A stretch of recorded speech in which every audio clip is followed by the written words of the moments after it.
सभी को नमस्ते। मैं पुनः again I am back on my stage, the Bihar teacher history maker. मेरा मोबाइल मेरी शिक्षा। You all know me very well, मुझे जानते ही हैं, मैं शशि मुखर्जी। और मैं आज आपको पुनः आई हूँ आपके हिस्ट्री के सिलेबस को, कैचअप कोर्स के सिलेबस को पूरे करने के संदर्भ में। तो सबसे पहले आज एक स्पेशल डे है, स्पेशल ओकेज़न है, उसका मैं आप लोगों को विश कर दूँ। Happy Eid to all of you. भगवान का नाम अलग है लेकिन हर रूप में भगवान एक है, और भगवान वही है जो हमेशा अच्छे काम करने के लिए लोगों को शक्ति देता है, प्रेरित करता है। और आज तक हम अच्छे काम करते ही आ रहे हैं, तो अच्छे से जीवन यापन कर रहे हैं। तो भगवान के रूप और नाम अलग है लेकिन भगवान एक है। ठीक है, तो हैप्पी ईद। अब चलिए हम लोग अपना सिलेबस शुरू करते हैं। तो आज सिलेबस में मेरा जो टॉपिक है वो है मुगल काल में हुमायूं का जीवन वर्णन तथा उसने कौन कौन से युद्ध लड़े। इससे पहले मैंने आपको बताया कि मुगल्स कौन थे, मुगल्स कहाँ से आए थे, मुगल्स का इस्टेब्लिशमेंट इंडिया में किसने किया, यानी मुगल काल की स्थापना भारत में किसने की, तो बाबर ने की। और ये बाबर की कौन है, तो बाबर के पुत्र, बाबर के वारिस कौन, हुमायूं। तो अब मुगल काल के दूसरे राजा के बारे में आप लोगों को मैं बता रही हूँ। ये मुगल काल कब से भारत में शुरू हुआ, तो ये मुगल काल भारत में शुरू हुआ 1526 से। अब इसी क्रम में मैं आप लोगों को आज बताऊंगी हुमायूं के बारे में कि हुमायूं कौन था और हुमायूं ने किस प्रकार से अपना शासन विस्तार किया, हुमायूं की जीवन उपलब्धियां भारत के लिए क्या थी। ये सब आप लोगों को अब इस चैप्टर में जानने को मिलेगा। इसके बाद जो मेरा नेक्स्ट क्लास होगा वो हुमायूं के बेटे अकबर के बारे में होगा, और साथ ही साथ शेरशाह सूरी के बारे में होगा, और 2 क्लास होगा और ये चैप्टर फिनिश हो जाएगा। तो जैसा मैं आप लोगों को अभी बता रही हूँ हुमायूं के बारे में, तो सबसे पहले आप जान लीजिए हुमायूं जो था अकबर का सबसे बड़ा बेटा, सबसे दुलारा बेटा, अकबर नहीं, बाबर का सबसे बड़ा बेटा, बाबर का सबसे बड़ा बेटा और सबसे दुलारा बेटा। और हुमायूं जो है वो अपने पिताजी के साथ हर तरह की ट्रेनिंग पा रहा था। उसके पिताजी उसको हर प्रकार की ट्रेनिंग दे रहे थे, और इस ट्रेनिंग देने का बाबर का एक ही उद्देश्य था कि उसके साथ और उसके बाद उसके राज्य का विस्तार रुके नहीं, और उसके राज्य का विस्तार हो, कहाँ हो, भारत में हो। क्योंकि भारत को बहुत जद्दोजहद करके, बहुत दिन की तपस्या और मेहनत कहिए या बहुत सोच के बाद भारत को उन्होंने जीता था, मुगल्स ने जीता था। ये कहाँ से आए थे, मध्य एशिया से आए थे। मध्य एशिया कहाँ, मंगोलिया, मध्य एशिया, आज की डेट में वो उज्बेकिस्तान के नाम से प्रसिद्ध है।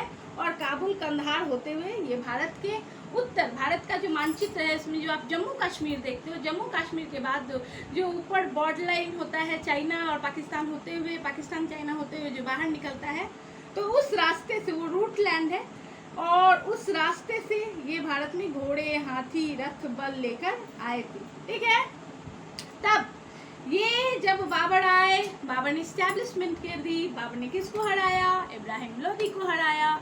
उसके बाद बाबर ने अपनी सत्ता स्थापित की। लेकिन बाबर का, जैसे मैंने पढ़ाया पिछला चैप्टर आपको, कि उसका जीवन बहुत कठिनाइयों भरा था, वो सेम पैटर्न इसके हुमायूं के साथ भी था। मुगल काल के 2 शासक जिन्होंने इस्टेब्लिशमेंट किया और जिन्होंने उसको थोड़ा आगे बढ़ाया, ये दोनों का लाइफ बहुत टफ था। तो हुमायूं को भी जो गद्दी मिली बाबर के मृत्यु उपरांत, बाबर और हुमायूं का ऐसा टाई अप था कि ये मैंने हिंदी की किताब में इनकी कहानियाँ पढ़ी थी कि एक समय की बात है जब हुमायूं जब बड़े हो रहे थे, मतलब 1530 की बात है, हुमायूं बड़े हो गए थे, 20 साल की स्थिति थी इनकी, गद्दी इनको मिल गई थी 20 साल के एज में। ये भारत के मुगल काल के सल्तनत के राजा हो गए थे। तो ये हुमायूं जब बड़े हुए थे तो ये बीमार पड़ गए थे। तो बाबर ने भगवान से, अल्लाह से मिन्नत की कि मेरे बेटे को अच्छा कर दो और अल्लाह मुझे ले लो। और ऐसा ही हुआ, हुमायूं ठीक हो गए और बाबर बीमार हो गया। बीमार होके 1530 में चल बसे।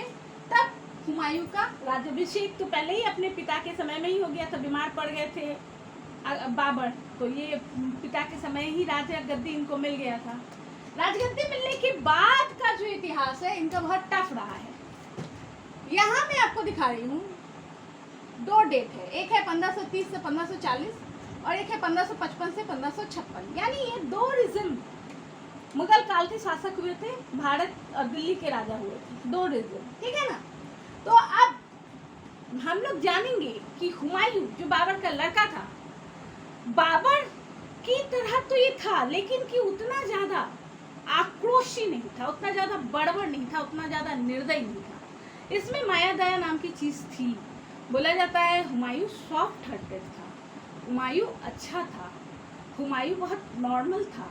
ये इतिहास को पढ़ने से मुझे रियलाइज हुआ है, क्योंकि उसने जब अपना राज्याभिषेक हुआ तो ये बेटा किसका था, इसका पहला, हुमायूं का पूरा नाम था, आप लोग इसको नोट कीजिएगा जरूर कॉपी में, नसरुद्दीन मोहम्मद हुमायूं। ये किसका बेटा था, बाबर का। इसकी माता का नाम क्या था, महाम बेगम। इसका जन्म कब हुआ था, 6 मार्च 1508। कहाँ हुआ था, काबुल में। राज्याभिषेक कब हुआ था, तो 30 दिसंबर, जैसा कि किताबों में लिखा हुआ है, 1530। कहाँ हुआ था, भारत में। ये लोग कहाँ रहते थे, तो ये आगरा में, बाबर जो है आगरा में रहता था। ये आपको कन्नौज आगरा में रहता था, ये दिल्ली में पूरी तरह से नहीं रहता था। और ये कितना भाई बहन था, तो हुमायूं और हुमायूं के 3 भाई और 1 बहन। ये वसीयत बना हुआ है और वसीयत में लिखा हुआ है कि बाबर ने अपने 4 लड़के और 1 लड़की का जिक्र किया है। वैसे हिस्ट्री जो अभी का रिसर्च है उसमें कहा जाता है कि इसका बहुत सारा वंशज था, जिसके कारण हुमायूं को शुरू से ही बहुत ज़्यादा दिक्कतें झेलनी पड़ी थी। वो कभी भी अच्छे से शासन नहीं कर सका, हमेशा इन्वेंशन, जैसे बाबर लड़ा, इसको भी लड़ाइयाँ करनी पड़ी। ये नहीं चाहता था, लेकिन कि क्या करे, अपना तख्त व ताज बचाने के लिए उसको लड़ना ही पड़ता था। तो यहाँ तक तो आप समझ गए, इसको आप नोट डाउन कर लीजिए, फिर अगला वीडियो बनाते हैं, अगले को बता देते हैं। बाबर के बेटे हुमायूं को जानना बहुत ज़रूरी है, क्योंकि हुमायूं के बाद से बहुत तरह के बदलाव आए, और इसमें बिहार का भी अभी कुछ जिक्र होगा। बिहार के शासक शेरशाह सूरी जो अफगान शासक थे, वो भी इसके लिए एक बहुत बड़ा बर्डन थे। तो ये सब जानना बहुत ज़रूरी है, इसलिए इसको मैंने डेट वाइज लिया है, तो आप लोग इसको डेट वाइज नोट कीजिए, उसके बाद मैं एलैबोरेट करती हूँ।